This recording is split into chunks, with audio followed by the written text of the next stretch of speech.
Fendalton-Waimairi-Harewood Community Board, Sam McDonald and Matt McClintock. Aaron as well. Oh, and Aaron as well. Hi, Aaron.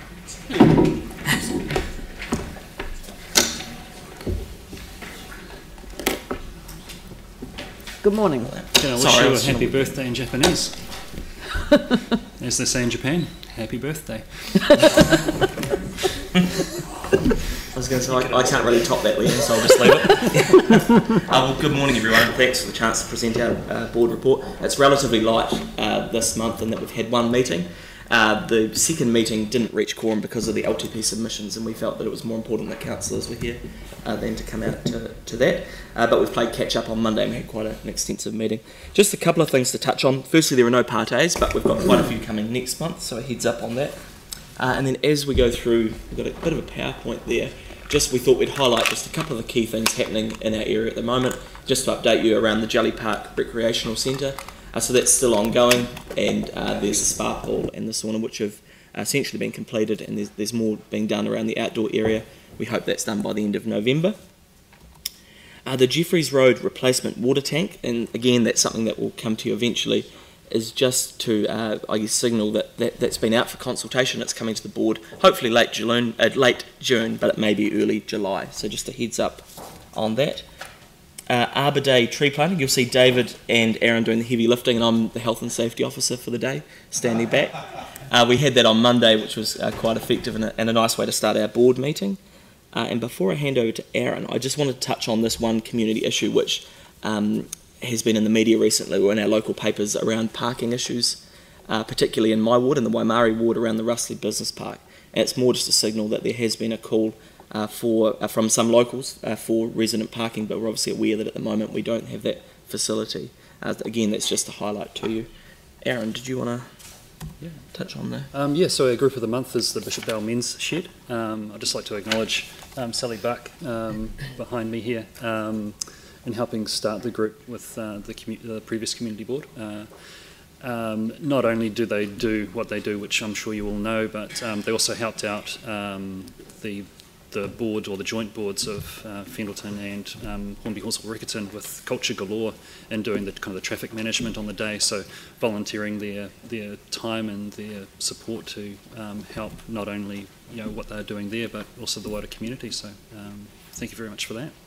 And the only other thing just to note is the Community Service Awards. So we've had 11 nominations in from them, and we're working through them at the moment. So they'll be presented to us at the upcoming board meeting, and then there'll be an award ceremony on the 3rd of July. So that's everything from us. But like I say, next month we've got a wee bit to come through. So I'm just so taken with this, because I mean the social enterprise side of it is it's actually quite a wonderful thing, and I had no idea that was going on. So it's really great that you bring these things Should to have spoken more to it. Yeah, well please do, because I just think that maybe use this as an opportunity. We're live streamed to tell a little bit about this story, because it's fantastic. Well, the Men's Shed's an organisation that's spread throughout New Zealand, so if there's people watching online that are viewing from other parts of New Zealand, there's a men's shed near you. There's a men's shed near you. I think there's one at Amberley. I've seen the sign when I'm driving past. So yeah, it's just a fantastic spot there to keep kind of idle hands, a little bit more active. Also engages the mind. The men that go along to this, there's a shyness that they need to kind of overcome, because. Sorry. Yeah, absolutely.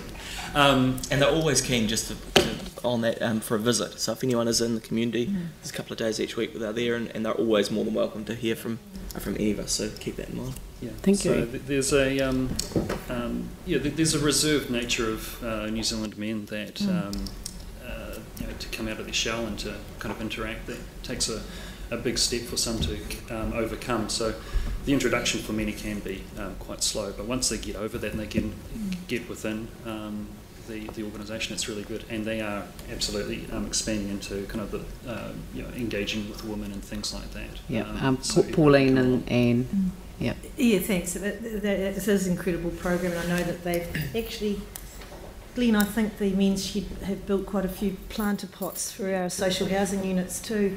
So it's a great community donations that they make. They do it for community work. But my question is, what do you do? How do you recognise them, and what happens with the group of the month? Do they come in and have a cup of tea, or do you just send them a congratulations? Or in this forum, we're really just highlighting this to council as a whole. I really like this idea of group of the month. I think if all the community boards did a bit of that, and I don't know, we could think of what we could do. Just I'll really have to shout out to Marianne for helping us say, look, we need to do this. We have so many groups within, and every board does have so many groups that do such good work. That's right, and the recognition is really important for these people that are doing so much for others. And the great thing about this is they're keen to partner with us as well. So there's a lot of instances where it actually saves the council money and gives these guys a purpose. So it's a win-win, really. Like building our planter pots for the social housing units. One of the board reports last year that I presented, they were making kit sets for penguin houses, basically, that school children could then construct, and that would be then presented to conservation groups along the coastline for penguins. Yeah. Anne? Thank you. Sam, you actually touched on what I was going to ask about, the fact that the men's shed partners with council on projects. What are some of the projects that they do work alongside council with, and how can we strengthen that? Because it's such a great way forward, I think. Yeah, so well, obviously the one that Phil and Glenn were talking about in terms of the social housing, so the planter boxes was one of them. But then, as Aaron mentioned as well, the culture galore. So I mean, for us, it's kind of just identifying projects in the area that we're aware of, and Marianne is really good at it actually, and just connecting the people together to go away and do it. So we don't necessarily need to get in the middle of it, but if we can put the right people in contact, they go in it, and it adds real benefit at a really low cost to the community. They're very keen to activate the space at the former Bishopdale Library site, which is now just a grassed area. It's kind of roped off. So it would be great for all of our community boards to perhaps, focus on that a little bit and on those groups, because I think we all have one. It would be good to sort of strengthen that relationship a bit more. That would be good. Yeah. Thank you. Look, thank you very much, and I'm assuming that Jamie would like to move the report and Aaron would like to second it. I will put that motion. All those in favour say aye. Those opposed say no. That's carried. Thank you.